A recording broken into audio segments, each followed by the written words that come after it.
Thank you, Mr. Chairman. I'm pleased that we're holding a hearing today on this important topic.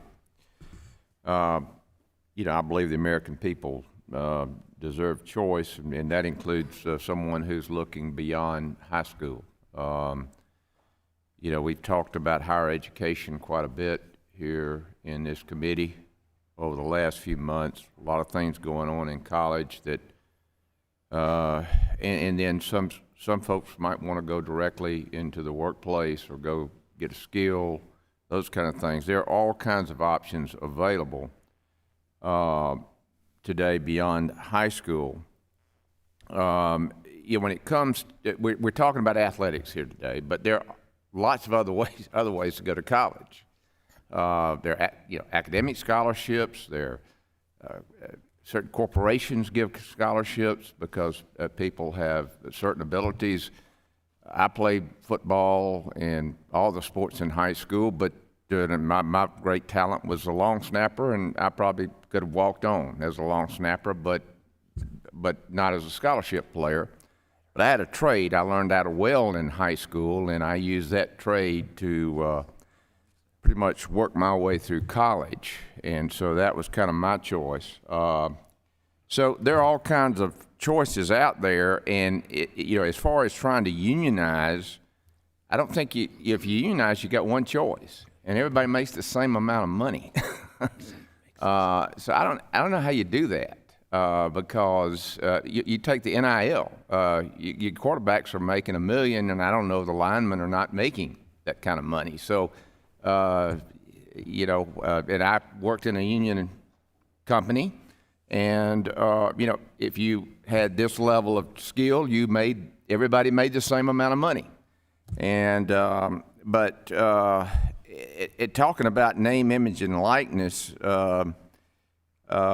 This is what has captivated this whole conversation, and now the Biden's National Labor Relations Board has gotten on board and says, "Hey, this is an opportunity to expand its authority and for student athletes and to employee status and unionization, which really will only serve to restrict student freedom and their ability to choose exactly what's the right course for them." And frankly, the very purpose they're there could lower their educational standards, because as my friend Burgess Owens said, only 1%, 1-point-something% of these folks go to the next level. So that education then becomes very valuable. That's why I'm interested in legislation that would ensure that both football and basketball players in this country are eligible for the draft directly out of high school. The athletes coming out of high school today are not the athletes that came out of high school when I was there. And a lot of those folks are ready. I mean, they're ready to play in the big leagues and ready to go make, to really be rewarded for their hard work.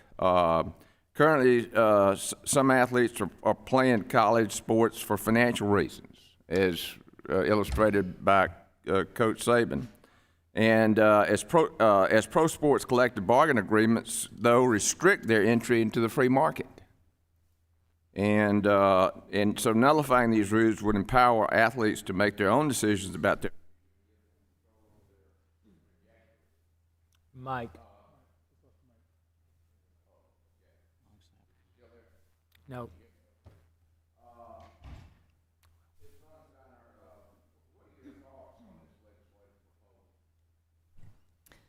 The most popular question I'm asked at cocktail parties is, why does the NCAA have a one-and-done rule in basketball and a 3-year rule? People don't understand those are not NCAA rules.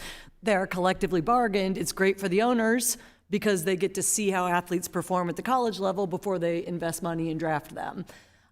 Those collective bargaining agreements, particularly in the NFL, basketball's getting better with G League and other options, they have collectively bargained football high school student athletes into one choice only, and that is to attend college, whether they have any interest in getting an education or not.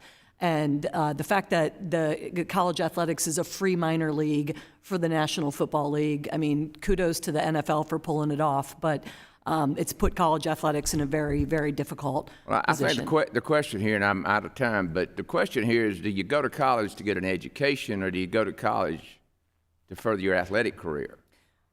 I think most student athletes go to college to get an education, but there's no choice. If you want to be a pro football player, you have to go to college, whether you want the education or not. So I believe those students should have the opportunity to go direct to football, and then if they want to go back to college later on, they can do that. Thank Absolutely, you. just as baseball and hockey players Exactly. do. Thank you.